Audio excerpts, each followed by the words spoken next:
The Galaxy S22 has to be one of the most stellar devices I've ever owned, and it's not been given its fair share or treated very well, as far as I know, by the Android community or the mobile phone community overall, owing to a number of reasons, one being the battery life and the other being the processor heating up here and there, both of which I will address with this review. So this is a long-term review of the Galaxy S22. Now I've had this device for the better part of the year, so I've been actually been able to form a very good opinion about it in all aspects. Now I want to give you a disclaimer here only. One is that I'm not a heavy gamer. I do game, but arcade games, 8 ball pool, Ludo, etc. I'm not by any means what you would call a heavy gamer by today's standards. So no BGMI, no PUBG, no Call of Duty, etc. Second, I don't use the always on display. Now, this is not to conserve battery or anything. I've never really been fond of the always on display. When I lock my phone, I need my phone to be locked. I don't need to see the time, or when I want to see the time, I'll just unlock it. So I've not used the always on display, and I don't do heavy gaming. And the third and final disclaimer is that I am not much of a photographer. So I'll show you some photos. I click photos, but not as much as I don't use this per se for vlogging, or I don't use this constantly recording 4K 60 and stuff like that. So these are with that those three caveats out of the way, I'll get straight into it. So one of my main reasons for purchasing this at the time was I was using an iPhone 12 mini, which I still am, as my primary device, and I wanted a secondary Android device, but one that wasn't too large. So this was not really about the cost. It was not an impulse purchase with regards to the price of the product. It was more to simply do with the fact that I wanted something a bit compact. Most of the phones that OnePlus, Vivo, and Oppo, etc., were making were all 6.7 inches, 6.8 inches, and so on and so forth from there. So for me, the requirement was very straightforward: a compact Android phone, which this fulfills really well. So I've put this Samsung. This is an original leather case on it. I had a skin on before that, which you can still see, but it's a very sleek device. It feels great in the hand. These sides are a bit shiny. I'm not really a fan of these sides, but other than that, I think it's a great device. It's great to hold. I won't even call this compact per se. I mean, a 6.1-inch screen is not compact really from any means, but given where the world is headed, I think this is pretty much what we can assume. It's a compact phone, yes, and it's very comfortable to hold. It feels very solid in the hand. Again, not a fan of the shiny sides, but very, very comfortable to hold. So, and frankly speaking, as far as I'm concerned, this size of display is really the maximum I would purchase anyway. I would never anyway purchase a 6.7 or 6.8 inch screen, whether it's for content consumption, to use the camera to do some light gaming. I think this size is great. Coming to the display, no problem at all. I mean, it's a Samsung screen. Really, it's the best that they can get. With ProMotion, or 120 hertz as Samsung likes to call it, dynamic AMOLED, it's a pleasure to use. It is absolutely fabulous.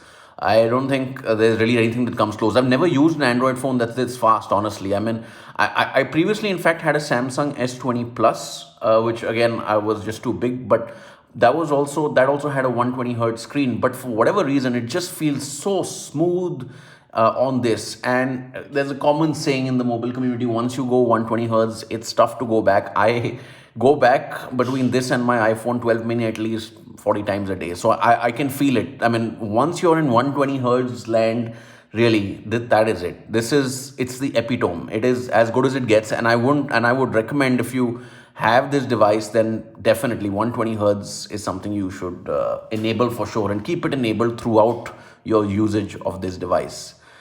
Coming next, I will definitely address the battery life as well, but just going to talk about a few additional quirks first. So when I was purchasing this, I had a toss up between this and the Pixel 7.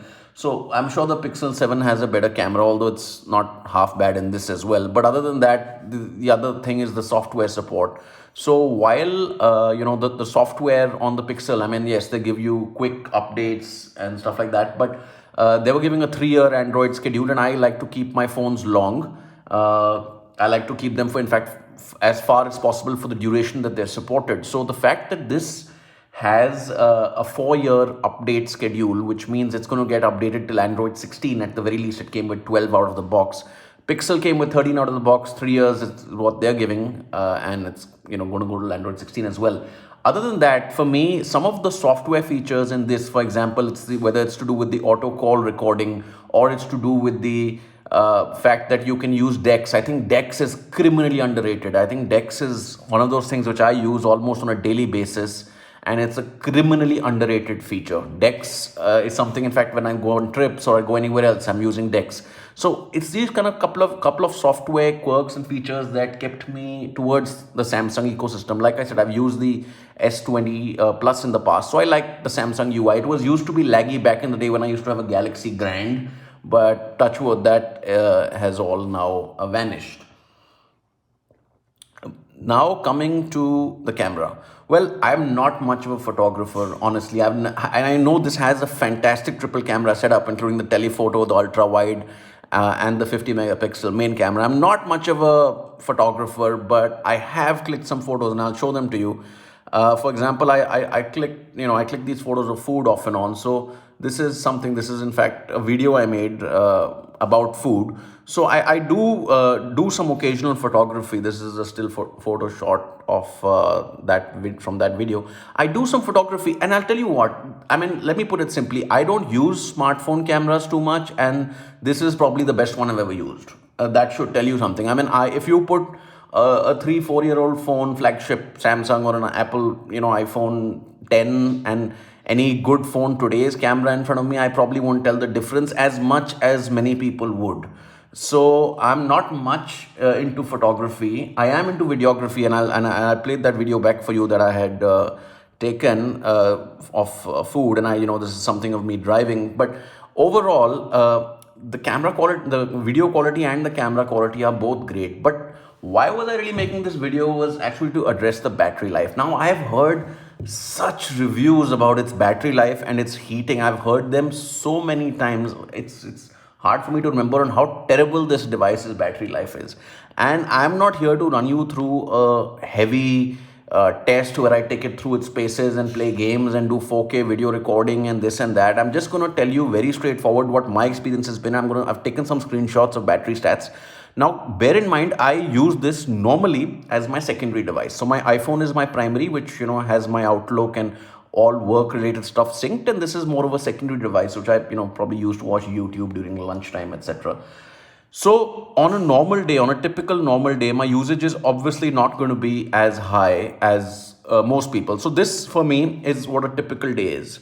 So this was a 23-hour day wherein I had used the screen for about 2 hours 15 minutes, and I still had roughly about 43% battery life to spare, or 42% battery life to spare on this particular day. So this is a typical day for me, about 23 hours off the charger, and I still have 40% left, and I take this for the next day as well. So I charge the phone normally in the morning, say about 9 a.m., 1 hour full charge, and it goes the entire day, and the next day in the evening I charge it. And this is another example, about 16 hours and 32 minutes off the charger, 4 hours of screen on time, and about 21% battery still remaining. So at 4 hours you have 20%, and this includes some casual gaming, Ludo, like I said, and a lot of YouTube is basically what I'm doing on this device. But I just wanted to check its limits as well. So this one particular day I decided, and this was on a weekend, I decided to use this marathon. So I used it for 9 hours, and you see this is still basically dead. So 2% battery left. So in 9 hours of use, I got 6 hours and 8 minutes of screen on time with, gaming for almost 2 hours, arcade gaming again, like I said, and YouTube, etc. So in my mind, a device that gives you anywhere from 4 to 6 hours. Let's take an extreme case scenario. Use it continuously and you get 6 hours of screen on time. I don't think that's bad in anyone's book. I mean, there was a time when flagships, if they gave 4 hours of screen on time, you would think that's great. That's great battery. So I don't think 6 hours of screen on time is really bad, unless, like I said, you're doing playing crazy intensive games. I'm not a fan, but if you are, then well, your stats might be a little more different than mine. But otherwise, 6 hours of screen on time, in my mind, that is some stellar screen on time. 6 hours. I mean, have I seen better? Yes, I have. Have I seen worse? mostly all my life I've seen worse battery life. I mean, 6 hours of screen on time in my mind with 120 hertz enabled and a mix of 5G and Wi-Fi. I think that's great. And if you're doing it the other way around, wherein you use it for about a day or so and 24 hours, and you used it for about 3 hours, you still have 40% battery left to go the next day. I think it's great. Coming to the performance, this Snapdragon 8 Gen 1, for me, it's been fantastic. Really, I've never used such a fast Android phone before, and believe me, it's stellar. The performance, the RAM management, 8 gigs of RAM, more than I'll ever need on a smartphone. It's absolutely spectacular. This is fantastic performance. I've not used a device with the 8 Gen 2 as yet, so I can't comment on that. But I mean, how much faster does it get from this? This is, in my mind, just stellar, absolutely stellar performance. It's there. Everything is there in RAM. And most of the time it has stuff flying in RAM, which, I've not even opened in like 2 days. So in my mind, this battery life and this performance is excellent. Now, does it heat? It did. When I first bought it for the first month or so, it used to heat a lot. Well, I don't know what Samsung sends some updates later or the phone learns with time. I don't know. But in the last, I'd say maybe 3 or 4 plus months, I've never had a single instance where it's heated on me at all. So that's with the performance. I mean, the 8 Gen 1, as far as I'm concerned, should be a stellar chip today, and it will be a stellar chip even 3-4 years down the line from at least a daily usability standpoint. So I think we've covered most about everything. So my main aim of making this video today was the S23 has launched, but if you're able to snag a good deal on the S22, or you currently have one and are considering upgrading, I won't recommend it. I'm sure the S23 has better battery life than this, and I believe I saw some tests where it pushes the envelope to 7 hours of screen on time, but really it's an hour difference, and in your daily life, I don't think you're going to notice it. The cameras may be partially better, but mostly, I mean, if you have this device, if I were you, if you had this device, I would say hold on to it, because it's one of those phones which is, really, it's amazing. And it's in the size that it comes, the portability. I mean, 6 hours of battery life for me in a very portable, compact device is as good as it gets. In terms of the competition, I mean, yeah, of course, you have the Pixel 7 and the Asus Zenfone 9. Where I live, the Zenfone 9 wasn't available. I was very keen on that as well.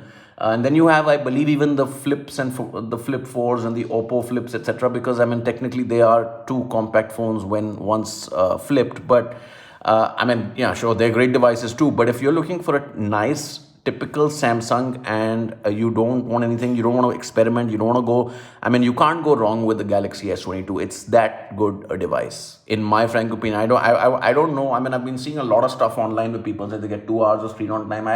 I wonder, maybe, I feel like a lot of the stuff online is very, very manipulated, because these guys are sitting in there recording 4K 60 videos for like 3 hours, and then they say the phone died in 3 hours, where it's just got 3 hours of screen on time. In my mind, that's a bunch of baloney. That's absolutely irrelevant. I mean, yeah, sure, if you want to buy this device just for the purpose of recording 4K videos constantly, maybe it's not for you. If you want to buy it to constantly play high frame rate games, maybe it's not for you. But for the rest of you, and I know that the rest of you are probably 85% of the population, this is a stellar device, and I have no problem recommending it even now. So thank you very much for watching, and cheers.